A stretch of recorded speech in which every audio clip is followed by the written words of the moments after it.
నమస్తే, welcome to Chitragupt. నిన్న ఢిల్లీలో బ్లాస్ట్ జరిగింది. 640 నుంచి 720 మధ్యలో ఈ బ్లాస్ట్ జరిగింది. యాక్చువల్ గా ఈ బ్లాస్ట్ జరిగిన ప్లేస్ వచ్చేసి మోదీ గారు ఎవ్రీ ఇయర్ ఇండిపెండెన్స్ డే కి స్పీచ్ ఇచ్చే రెడ్ ఫోర్ట్ దగ్గర నుంచి వెళ్ళి 300 మీటర్స్ దూరంలో మాత్రమే జరిగింది. అంటే ఈ బ్లాస్ట్ చేసిన వాళ్ళు హెచ్చరిస్తున్నారు, మేము ఏం చేసినా మీరు మాకేం చేయలేరు అని ఆ పాయింట్ ఆఫ్ వ్యూలో చెప్పినరా ఏందా అనేది ఫస్ట్ ఒక డౌట్.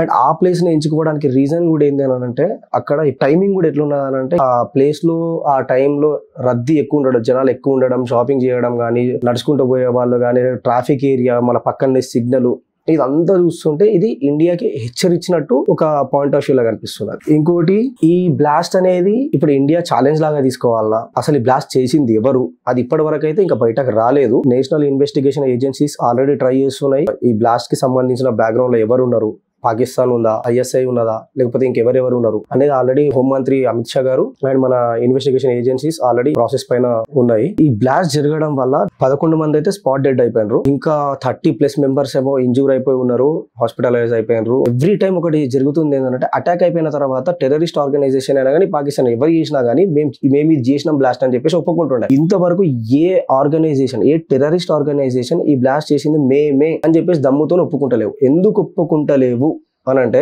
ఒక్కొక్కరికి కారిపోతుంది. చేయడం అయితే బ్లాస్ట్ చేసేసినాం, కానీ మేమే అని తెలిస్తే మా పరిస్థితి ఏంది?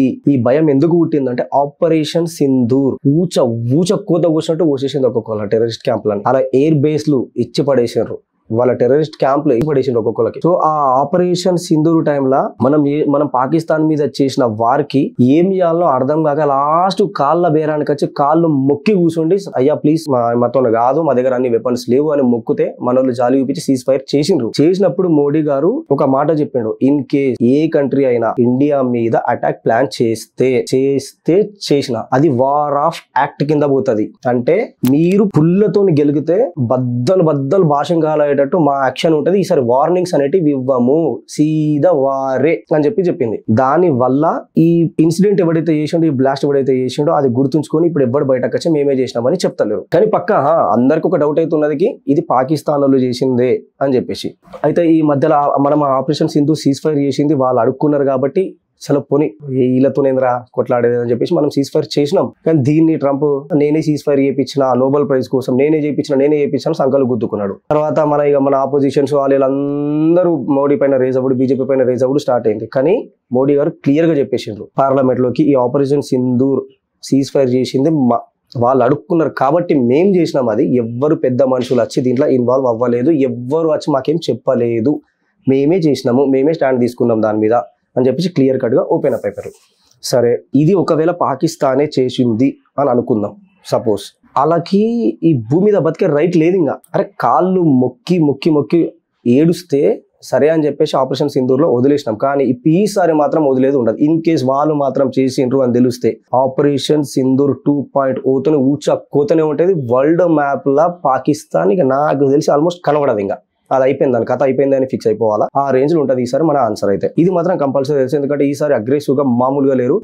ఇంత వదిలేసిన తర్వాత కూడా వాళ్ళు చేసి ఉంటే వాళ్ళు అనుకుంటున్నారు ట్రంప్ ఉన్నాడు, ఆడున్నాడు, ఈడున్నాడు అని చెప్పేసి ఎవడున్నా కానీ వాళ్ళని కాపాడలేరు. ఎందుకంటే ట్రంప్ మన మీద ఎంత చేయాలనో అంత చేసేసిండు, చేస్తూనే ఉన్నాడు కూడా. ఆల్రెడీ టారిఫ్లు అని చెప్పేసి, లేకపోతే పాకిస్తాన్ కి వెపన్ ఇచ్చుడు, లేకపోతే అమౌంట్ పరంగా హెల్ప్ చేసుడు, అవన్నీ మనకి ఆపోజిట్ కి ఎంత చేయాలో అంత చేసి ఇంకా చేసి పిగనికి ఇక్కడ ఏం మిగలేదు ట్రంప్ కూడా తెలుసు. ఇన్ కేసు ఇక్కడ పెట్టుకుంటే మనమే డౌన్ అవుతాం తప్ప ఇంకా పోయేది ఏం లేదని చెప్పేసి. వాళ్ళ దగ్గర ఉన్న వెపన్స్ తోనే వాళ్ళు వార్ చేస్తారా అంటే అస్సలు కాని పని. ఎందుకంటే వాళ్ళది చైనాకి ఏం తెచ్చినా అలా ఇట్లా లేచి వాళ్ళ మీదే పడతాయి. సో అది కష్టం. మన రేడార్లకైతే ఇచ్చి కొడుతున్నాయి, ఆడ లేచినట్టు ఇంటికనే తెచ్చి పడేస్తున్నాయి, అంత రేంజ్ లో ఉన్నది. సో వారైతే చేయలేరు. అందుకే ఇట్లాంటి చిల్లర కథలు పడేది ఈ నా కొడుకులే. ఇన్ కేస్ దొరికితే ఆలే అని చెప్పి దొరికితే మాత్రం ఈ వరల్డ్ మ్యాప్ లో పాకిస్తాన్ ఉండదు, ఇది ఫిక్స్ అయిపోవాలా. సెకండ్ థింగ్, ఎందుకు పాకిస్తాన్ మీద డౌట్ వస్తుంది అని అడిగితే, ఈ అటాక్ జరుగుడు జమ్మూ అండ్ కాశ్మీర్ లో టెర్రరిస్టులు దొరుకుడు. జమ్మూ అండ్ కాశ్మీర్ లో డాక్టర్ అదిల్ అహ్మద్ అని చెప్పేసి దొరికిండు. ఫస్ట్ ఆయన దగ్గర 360 kgs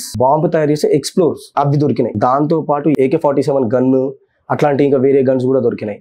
ఆడు సేమ్ ఈ టెర్రరిస్ట్ క్యాంప్ తో సంబంధం ఉన్నోడే, అండ్ ఆల్సో దాంతో లింక్ అయ్యి ఇన్ ఫ్యూచర్ లో ఇండియాలో ఎక్కడెక్కడ బ్లాస్ట్లు చేయాలని చెప్పేసి ఏదైతే ఆర్గనైజేషన్ చేస్తూ ఉంటుందో ఆ ప్లాన్ లో ఈడొక్కడు. ఈయన్ని దొరకబట్టి జమ్మూ అండ్ కాశ్మీర్ పోలీసులు ఇన్వెస్టిగేషన్ కొంచెం గట్టిగానే చేసి ఉంటారు. అది చేయడంతో ఆడు ఇంకొకటి పేరు చెప్పాడు, ఆడు ముజామిల్ షాకిల్.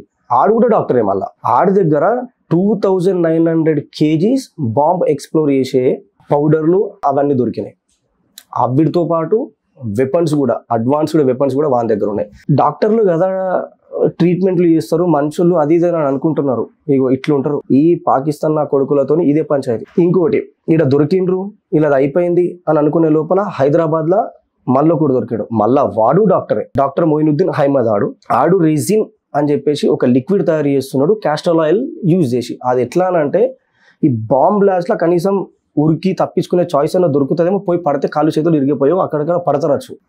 ఇదంతా ఏం చేస్తున్నాడు అంటే ఇది డైరెక్ట్ పాయిజన్. ఇంకా ఇది వాటర్లో కలిపి లేకపోతే ఫుడ్లో కలిపి ఇచ్చిండే అనుకో, అది తిన్నోడు పుట్టుకుమంటాడు. అంటే ఇంకా ఆన్లైన్ బతికే చాయిసెస్ కూడా లేవు. అట్లాంటి కెమికల్ ని తయారు చేసేసి పబ్లిక్ మీద వదులుదామని చూస్తున్నాడు. ఇది మెయిన్ ఎక్కడ వదలాలని ట్రై చేస్తున్నాడు అని అంటే టెంపుల్స్ లో, ప్రసాదంలల్లా, అన్నదానం ఎక్కడైతే పెడతాడో వాటిలల్లా కలిపేసి ఈ అటాక్ ప్లాన్ చేద్దామని చెప్పేసి వీడియో చూస్తున్నాడు.